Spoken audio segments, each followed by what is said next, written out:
Hello everyone, welcome back to our channel future builder. तो आज हम forest and wildlife resources का last part पढ़ने वाले हैं और इसके बाद ये चैप्टर खत्म हो जाएगा। ठीक है, तो आज का हमारा टॉपिक है conservation of forest and wild life in India, types and distribution of forest and wildlife resources, community and conservation movements.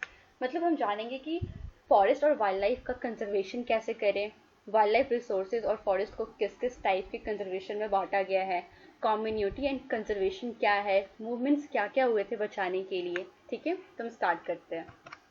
Okay, पहला जो हमारा टॉपिक था conservation of forest and wild life in India.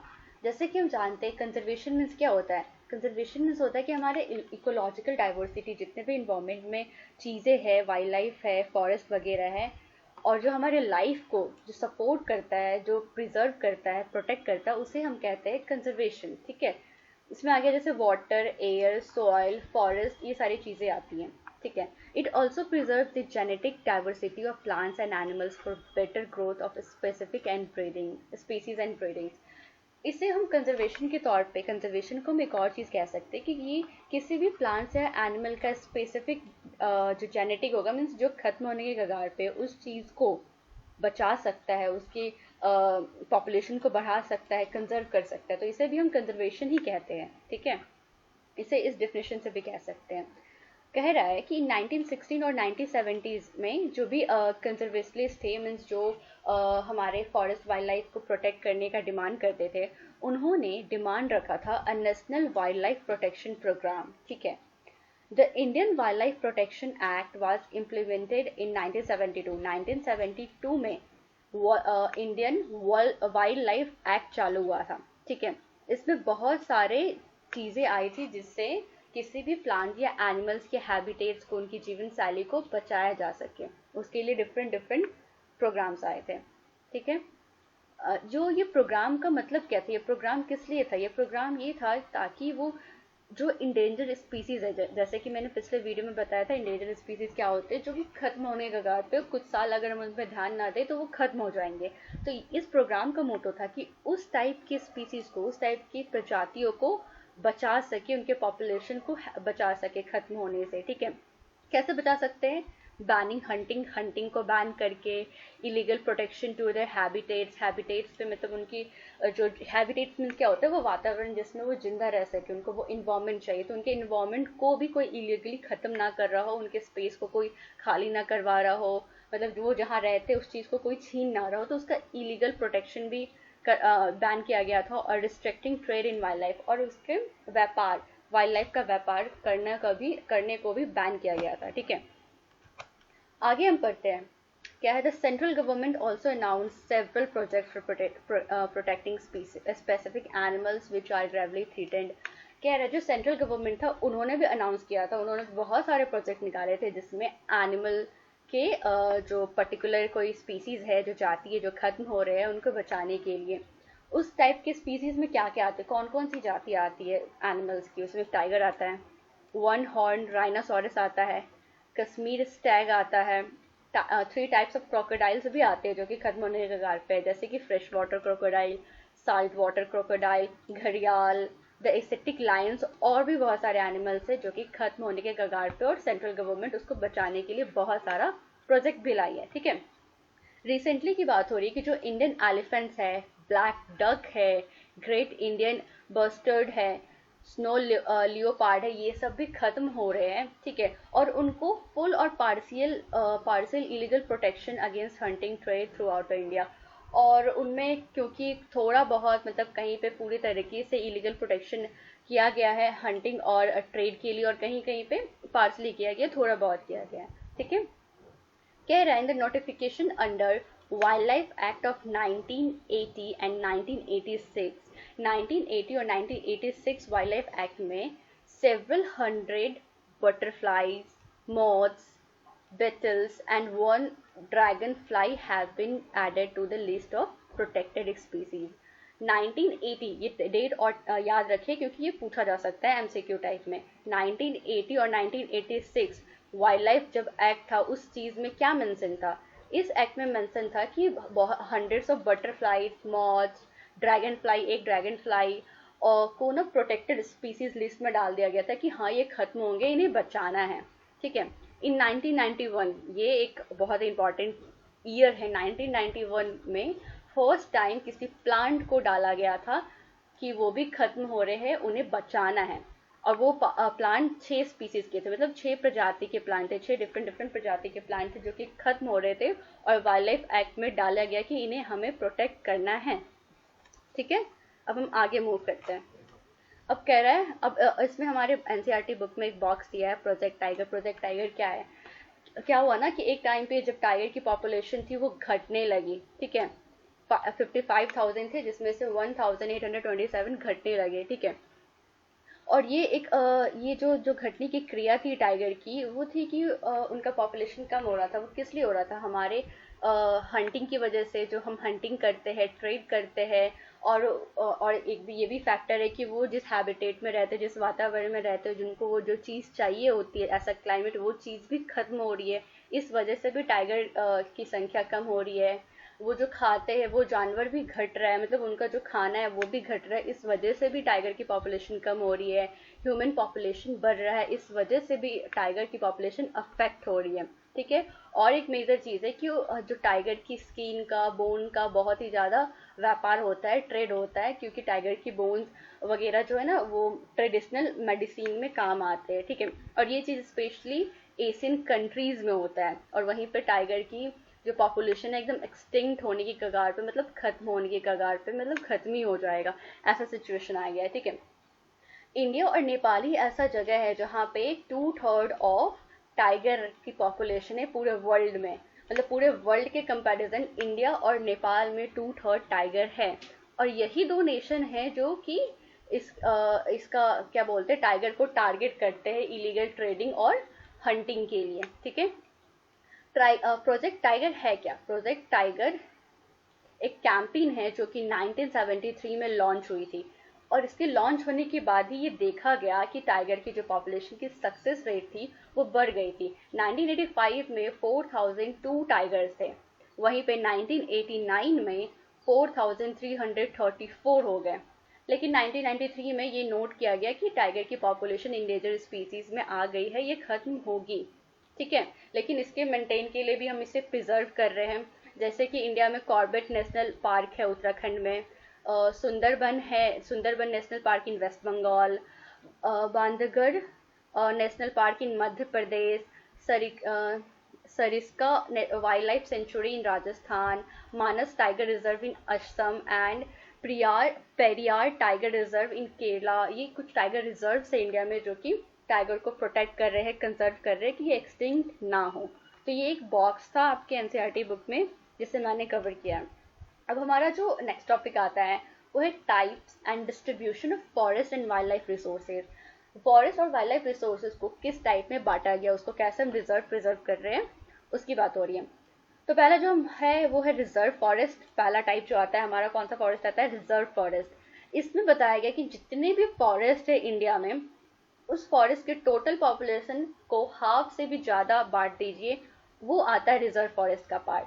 Total population forest का half से ज्यादा reserve forest ही है, ठीक है। और ये जो रिजर्व फॉरेस्ट है इसे बहुत ही वैल्यूएबल पार्ट कहते हैं। जितने भी फॉरेस्ट है उसमें रिजर्व फॉरेस्ट को हम वैल्यूएबल फॉरेस्ट कहते हैं। वो यूज वाली फॉरेस्ट होती है, ठीक है, जिसे कंजर्व किया जा रहा है, और वाइल्ड लाइफ रिसोर्सेज को भी उसमें देखा जा रहा है। रिजर्व फॉरेस्ट में जो वैल्यूएबल पार्ट्स ये होते हैं कि हाँ वो गवर्नमेंट के लिए भी फायदेमंद होता है इकोनॉमिकली, क्योंकि उसे रिजर्व करके अच्छे वे में उससे हम बेनिफिट्स ले रहे हैं, इसीलिए उसे रिजर्व फॉरेस्ट कहते हैं, और वो बहुत ही वैल्यूएबल पार्ट होता है फॉरेस्ट का। प्रोटेक्टेड फॉरेस्ट क्या होता है? ऑलमोस्ट टोटल फॉरेस्ट में से आपका तो हाफ से ज्यादा आपका ये रिजर्व फॉरेस्ट हो गया, और 1/3 जो पार्ट है वो आता है हमारे प्रोटेक्टेड फॉरेस्ट में, ठीक है। ये फॉरेस्ट डिपार्टमेंट से डिक्लेयर किया गया है कि जो 1/3 पार्ट है पूरे फॉरेस्ट का, उसे हम प्रोटेक्टेड फॉरेस्ट में डाला गया है, ठीक है।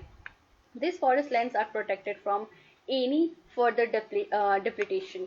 इस जो फॉरेस्ट को ना एकदम छोड़ दिया गया है, मतलब इस जो प्रोटेक्टेड फॉरेस्ट होता है ना, इसे फिर हम टच नहीं कर रहे। लाइक ये जैसा अपने आप को नेचुरली प्रोड्यूस कर रहा है, बढ़ा रहा है, उसे वैसे ही छोड़ दिया गया, इसे और हानि नहीं पहुंचा रहे, इससे कुछ यूज नहीं कर रहे, मतलब इसका हम सामान यूज नहीं कर रहे, इसे जैसा है वैसे छोड़ दे रहे हैं, ठीक है। अब उसके बाद आता है अनक्लास फॉरेस्ट। अनक्लास फॉरेस्ट क्या होते हैं? These are other forest and waste lands belonging to the both government and private individuals and communities. ये जो फॉरेस्ट है अनक्लास फॉरेस्ट, इस कैटेगरी में वैसे फॉरेस्ट आते हैं जो कि कुछ फॉरेस्ट है जो कम्युनिटी या किसी प्राइवेट के द्वारा, गवर्नमेंट के द्वारा या किसी समुदाय के द्वारा यूज किया जाता है, और दूसरा वेस्ट लैंड्स इसमें आते हैं, ठीक है। अब आगे बढ़ते हैं। ये एक सेक्शन है, ये आप पढ़ सकते हो खुद से। इसमें बताया गया है कि जो घड़ियाल की पॉपुलेशन थी वो 1970 में बहुत ही ज़्यादा कम हो गई थी, तो उसके लिए क्या किया गया था, और जो यमुना जो गंदा हो गया था जिसकी वजह से बर्ड्स की डेथ हो रही थी, तो उसका क्या रीज़न था, ये आप खुद से पढ़ सकते हो, ठीक है। अब हम आगे बढ़ते हैं कि रिजर्व फॉरेस्ट और प्रोटेक्टेड फॉरेस्ट को हम दोनों को मिला के उसे रेफर करते हैं परमानेंट फॉरेस्ट के तौर पे। उन दोनों फॉरेस्ट को हम कहते हैं परमानेंट फॉरेस्ट, ठीक है। इसमें कहा जा रहा है कि इसमें इस टाइप के फॉरेस्ट में जैसे टिम्बर की प्रोड्यूसिंग होती है, प्रोड्यूस करवाया जाता है टिम्बर और अदर फॉरेस्ट के प्रोडक्ट्स को, ठीक है, और इसे प्रोटेक्ट भी किया जाता है, उसका यूज भी किया जाता है और गुड वे में यूज किया जाता है, ठीक है, इन शॉर्ट में।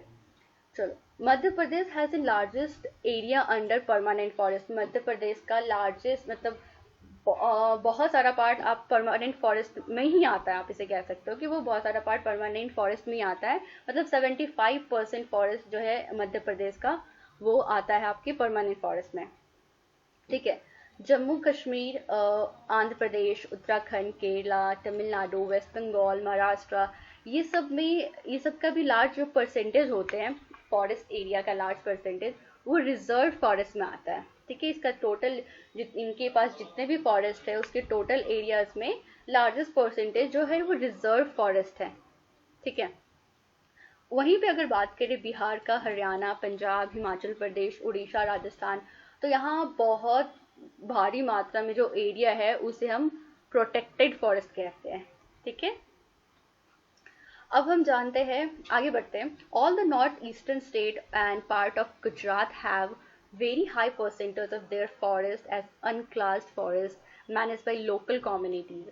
मतलब नॉर्थ ईस्टर्न स्टेट्स की तरफ जाएंगे तो गुजरात का बहुत ज़्यादा पार्ट, मतलब उनका हाई परसेंटेज जितना भी फॉरेस्ट है उसमें हाई परसेंटेज है कि वो अनक्लास्ड फॉरेस्ट है, ठीक है। उन्हें लोकल कम्युनिटीज, वहाँ के लोकल लोगों के द्वारा ही यूज किया जाता है, नहीं तो वेस्टलैंड भी है वहाँ पे बहुत, ठीक है। आगे बढ़ते हैं, हमारा नेक्स्ट टॉपिक है कम्युनिटी एंड कंजर्वेशन। ये क्या है भाई? In some areas of India, India के कुछ एरिया में लोकल कम्युनिटीज के साथ साथ गवर्नमेंट भी ये स्ट्रगल कर रहे हैं कि वो वहाँ के अपना जो फॉरेस्ट एरिया है, जो वाइल्ड लाइफ है, उसे हम कंजर्व करें, बचा सके, क्योंकि वो जान चुके हैं कि उन्हीं पे उनका लिवलीहुड, उनकी जीवन शैली डिपेंडेंट है, तो वो बहुत स्ट्रगल कर रहे हैं कि अपने वाइल्ड लाइफ को बचा सके, अपने एरिया के फॉरेस्ट को बचा सके, ठीक है। जैसे कि सरिस्का टाइगर रिजर्व जो कि राजस्थान में है, वहाँ के विलेजर्स ने प्रोटेस्ट किया था कि वहाँ पे माइनिंग चीज़ नहीं होगी, मतलब वहाँ पे माइनिंग नहीं बैठेगा, ठीक है, क्योंकि उनको पता था कि जो उनका फॉरेस्ट है, उनका जो वाइल्ड लाइफ है, वही उनकी जीवन शैली का पार्ट है, अगर वो खत्म हुआ तो उनकी लिवलीहुड भी है ना खत्म हो जाएगी जल्दी, ठीक है। बहुत सारे एरियाज में जो विलेजर्स हैं वो अपने हैबिटेट को बचाने के लिए, अपनी जीवन शैली को बचाने के लिए, अपने इन्वायरमेंट को बचाने के लिए गवर्नमेंट की इन्वॉल्वमेंट, मतलब गवर्नमेंट की दखल अंदाजी को भी रिजेक्ट कर देते हैं। उनका कोई भी प्रोजेक्ट है वो लाने नहीं देते अपने एरिया में, क्योंकि उन्हें पता है कि फॉरेस्ट और वाइल्ड लाइफ उनके लिए कितना इंपॉर्टेंट है, ठीक है। जैसे कि the inhabited of 5 villages in the Alwar district of Rajasthan, Rajasthan के अलवार डिस्ट्रिक्ट में 5 विलेज गाँव थे जो कि 1200 हेक्टेयर फॉरेस्ट को एक नेम दिए थे, जिसे कहते हैं भैरव देव दाकव सेंचुरी, ठीक है। इसे नेम दे दिए, इतने एरिया फॉरेस्ट को नेम दिए भैरव देव दाकव सेंचुरी, जो कि अपने मतलब गांव वाले, वो जो जितने 5 गांव वाले हैं वो लोग खुद उसमें रूल रेगुलेशन लगाते हैं, और रूल रेगुलेशन लगाते हैं, जो कि उसमें एक रूल है कि वो किसी को भी हंटिंग के लिए अलाउ नहीं करते हैं, कोई भी बाहर वाला उनके वाइल्ड लाइफ में आके कुछ नहीं कर सकता, ना गवर्नमेंट कर सकती है। वो इतने दूर के एरिया को खुद का घोषित कर लिए, उनका खुद का रूल रेगुलेशन है, ठीक है। वो नहीं चाहते कि उनका ये जो फॉरेस्ट एरिया है वो हार्म हो किसी बाहरी की वजह से या गवर्नमेंट की वजह से, ठीक है। ये इंपॉर्टेंट चीज है। अब हम आगे बढ़ते हैं। आता है उसी में एक बॉक्स आता है, स्केर्ड ग्रोव्स और wealth of diverse and rare species. ये जो सैक्रेड ग्रोव्स है ये क्या है? जैसे कि हमारा जो इंडिया है वो नेचर वर्शिप पे बहुत बिलीव करता है, और ये बहुत टाइम से आता आ रहा है कि जो नेचर क्रिएट करता है उसे हमें प्रोटेक्ट करना चाहिए, ठीक है। वो नेचर का है, हमारा नहीं है, इसलिए हमें उसे प्रोटेक्ट करना चाहिए, ठीक है। इस बिलीफ की वजह से बहुत सारे फॉरेस्ट और वाइल्ड लाइफ भी बचे हैं, ठीक है। और उसी को हम दिए नेम सैक्रेड ग्रोव्स। इसका मतलब होता है कि उस फॉरेस्ट में देवी देवताएं रहते हैं या बसते हैं, ठीक है। इसका मतलब ये होता है, इसीलिए लोग प्रिजर्व करते हैं, उसे बचाते हैं, ठीक है। यहाँ पे या तो एक छोटा पार्ट ले लो किसी फॉरेस्ट का या बड़ा एरिया ले लो फॉरेस्ट का, उससे छुआ नहीं जाता, उससे टच नहीं किया जाता, उससे हार्म नहीं किया जाता, वहाँ की चीजों को यूज नहीं किया जाता है लोकल पीपल के द्वारा, ठीक है। और बाहरी का भी इंटरफेरेंस बंद कर दिया जाता है, जिसकी वजह से प्रोटेक्शन होती है, ठीक है। Certain societies reserve a particular tree, मतलब कुछ कुछ सोसाइटी होती है वो, जैसे कोई सोसाइटी होती है कि बहुत एरिया ले लेता है या छोटा सा एरिया लेता है, और कोई कोई सोसाइटी होता है किसी ट्री, एक पर्टिकुलर चीज को उसमें होता है ना, उसे इमोशनली भगवान मान के उसे प्रिजर्व करते हैं, ठीक है। जैसे कि the Mundas and the Santhal of Chota Nagpur region worship mahua, महुआ को वो लोग पूजा करते हैं। वैसे ही कंदम्बा ट्रीज है, ये भी पूजा जाता है, ठीक है। वो उड़ीसा के ट्राइबल द्वारा पूजा जाता है। वहीं बिहार में तमरिंद और मैंगो की ट्रीज को पूजा जाता है वेडिंग के समय, शादी के समय, ठीक है। वैसे ही बहुत सारे जो लोग हैं वो पीपल पेड़ होते हैं, बनियान ट्रीज होते हैं, उसे होता ना देवी देवता का स्थान मान के पूजा करते हैं और उसे सुरक्षित रहते हैं, प्रिजर्व करते हैं। तो इंडियन सोसाइटीज में ये कल्चर है, और बहुत सारे लोगों के अपने पारंपरिक मेथड्स है कि वो नेचर को कंजर्व करे, पूजा करे, ठीक है। तो ये सब चीजें जो होती है ना, लाइक ये सब चीजें किसी माउंटेन्स को, किसी प्लांट्स को या किसी एनिमल को प्रोटेक्ट करती है बहुत ही सेफली से, क्योंकि लोगों का बिलीव है कि उसमें भगवान बसते हैं। तो ये एक तरीका है कि बहुत सारी चीजें बहुत अच्छे तरीके से बहुत क्लोजली प्रोटेक्टेड रहती है, उसे हार्म होने की बहुत ही कम चांस है। आप लोग देखे भी होंगे कि मंदिरों के आसपास मंकीज होते हैं, लंगूर्स घूमते हैं, और वो वहाँ के लोगों के द्वारा खिलाए जाते हैं, उसे टेम्पल का पार्ट माना जाता है। तो इस टाइप से कुछ एनिमल्स भी, कुछ जानवर भी, कुछ पेड़ पौधे या पहाड़ों को भी प्रिजर्व किया गया, क्योंकि उन्हें माना जाता है कि देवी देवता रहते हैं, ठीक है। वहीं पे राजस्थान की बात है, बिस्नौली विलेज में जो ब्लैक डक का बहुत सारा झुंड मिलेगा, नील गाय मिलेगी, पिकॉक मिलेंगे, ठीक है। वहाँ इंट्रगल पार्ट में ये मिलते हैं, और वहाँ की कम्युनिटी उन्हें हार्म नहीं करते, वहाँ के लोकल लोग उनको हार्म नहीं करते हैं। आगे बढ़ते हैं, मूवमेंट्स क्या क्या हुए थे बचाने में। मूवमेंट्स भी होते हैं, लड़ाई झगड़े भी होते हैं। तो उसमें एक जो फेमस है वो चिपको मूवमेंट, ठीक है। ये हिमालय में हुआ था। यहाँ ये जो चिपको मूवमेंट हुआ था वो सिर्फ डिफॉरेस्टेशन को रोकने के लिए नहीं था, मतलब डिफॉरेस्टेशन तो रुकी ही थी, साथ में ये दिखाया गया था कि कितनी भारी मात्रा में कम्युनिटी के द्वारा एफॉरेस्टेशन पेड़ लगाए गए और बहुत सारे स्पीसीज को बचाया गया था। चिपको मूवमेंट इसका भी एक एग्जाम्पल है, ठीक है। Attempts to revive the traditional conservation method of developing new methods for ecologic farming are now widespread. मतलब ये एक अटेम्प्ट था कि हम पुराना अपनी पारंपरिक कंजर्वेशन मेथड यूज करें, पुरानी तरीका यूज करें हमारे इकोलॉजिकल फार्मिंग करने के लिए। इकोलॉजिकल फार्मिंग मतलब जो इन्वायरमेंट के लिए अच्छा हो, ठीक है। इसे बहुत ज्यादा फैलाया गया था मूवमेंट्स के द्वारा। जो फार्मर्स और सिटीजन थे, ये कहाँ की बात हो रही है? ये बात हो रही है नवदन्या का, जो तहरी एक डिस्ट्रिक्ट है उसके अंदर, वहाँ की बात हो रही है। वहाँ पे स्टार्ट हुआ था ये स्कीम, बीज बचाओ आंदोलन। इस स्कीम में था कि वहाँ के फार्मर्स और जो सिटीजन ग्रुप्स थे वो बहुत ही ज़्यादा अमाउंट में क्रॉप प्रोडक्शन किए थे, जिसमें उन्होंने कोई भी सिंथेटिक केमिकल्स यूज नहीं किया था, ठीक है। और ये दिखाया था कि ये कितना हेल्पफुल है और इकोनॉमिकली वाइबल भी है, बिना हार्मफुल के, बिना इन्वायरमेंट को हार्म किए, बिना पैसा खर्च किए हम इतना लार्ज अमाउंट में प्रोडक्शन कर सकते हैं। तो ये एक मोमेंट था बीज बचाओ आंदोलन। ये मोमेंट्स यहाँ पे, ये मोमेंट्स के पॉइंट है जो आपके बुक में लिखे हुए हैं, और ये इंपॉर्टेंट है, बोर्ड्स में ये सब पूछते हैं, ठीक है। अब बात हो रही है GFM प्रोग्राम की। इंडिया में ज्वाइंट फॉरेस्ट जो प्रोग्राम था वो एक एग्जाम्पल बताया कि कैसे हम लोकल कम्युनिटीज को इन्वॉल्व करके रिस्टोर कर सकते हैं डिग्रेडेड फॉरेस्ट का, मतलब जो फॉरेस्ट घट रहे उसको हम कैसे रिस्टोर कर सकते हैं अगर हम लोकल कम्युनिटीज को मिला ले तो। ठीक है, ये प्रोग्राम जो था ये 1998 में आया। ठीक है, वहाँ पे जब उड़ीसा जो था ना, उड़ीसा स्टेट है, वो फर्स्ट टाइम एक रिसोल्यूशन निकाला था ज्वाइंट फॉरेस्ट मैनेजमेंट से। जेएफएम का जो फर्स्ट रिसोल्यूशन था वो उड़ीसा स्टेट में लागू किया गया था। वहाँ से ऑर्डर दिया गया था कि जो जेएफएम दिया गया था, ठीक है, कि जेएफएम बताया था, जेएफएम का फर्स्ट रूल लागू हुआ था उड़ीसा में। वो रूल क्या था कि हम लोकल कम्युनिटीज को इन्वॉल्व करेंगे फॉरेस्ट को बचाने के लिए। ठीक है, इन शॉर्ट ये समझ आ गई। अब बता रहा है जेएफएम के डिटेल के बारे में। तो जेएफएम है वो डिपेंड करता है लोकल कम्युनिटीज पे। वहाँ की कम्युनिटीज कैसे कम्युनिटीज, वैसे कम्युनिटीज जो एक इंस्टीट्यूशन चला रहे हैं, जो सिखा रहे कि हम फॉरेस्ट की प्रोटेक्शन कैसे करें। ठीक है, जो फॉरेस्ट घट रहा है हम उसको मैनेज कैसे करें, उस पर जेएफएम डिपेंड करता है। ठीक है, और ये जो जेएफएम है वो मैनेज किसके द्वारा होता है, ये मैनेज होता है फॉरेस्ट डिपार्टमेंट के द्वारा। ठीक है, इसमें क्या है कि जो मेंबर्स इस कम्युनिटीज में रहते हैं उनको कुछ दिया भी जाता है। जो इस कम्युनिटीज में रहेंगे तो उनके बेनिफिट तौर पे दिया जाता है कि जो नॉन टिम्बर फॉरेस्ट प्रोड्यूसर्स है, मतलब जो चीज़ अंदर में जो फॉरेस्ट की प्रोडक्ट है उसको उसमें हेल्प दिया जाता है, उसमें शेयर दिया जाता है कि हाँ आप हेल्प कर रहे हो तो आप इतना शेयर रख लो।